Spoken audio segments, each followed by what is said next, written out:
Wherever you go, whatever you do, throw a little at it. Omax, Vest and Briefs. ஆந்திராவில் 2019 முதல் 2024 வரை ஜெகன்மோகன் தலைமையில் OSR Congress ஆட்சி நடந்தது. அப்போது மது விற்பனையில் 3500 கோடி ரூபாய் ஊழல் நடந்தது தெரியவந்தது. இந்த முறைகேடுகளை கண்டுபிடித்து வழக்கு போட்டவர்களில் முக்கியமானவர் நடிகை ரம்பாவின் சகோதரர் வெங்கடேஸ்வர ஸ்ரீனிவாசராவ். இவரோடு முகேஷ்குமார் என்ற IAS அதிகாரியும் இன்னும் பல அதிகாரிகளும் சேர்ந்து மது விற்பனை முறைகேடுகளை வெளிச்சத்துக்கு கொண்டு வந்தனர்.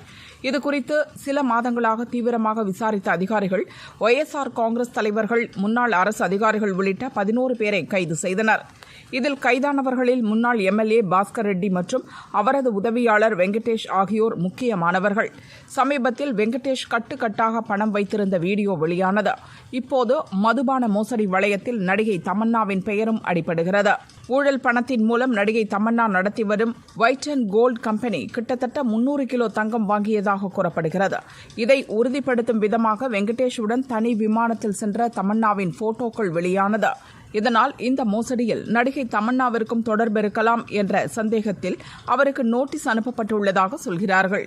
இது தெலுங்கு சினிமா வட்டாரத்தில் பரபரப்பை ஏற்படுத்தியுள்ளது.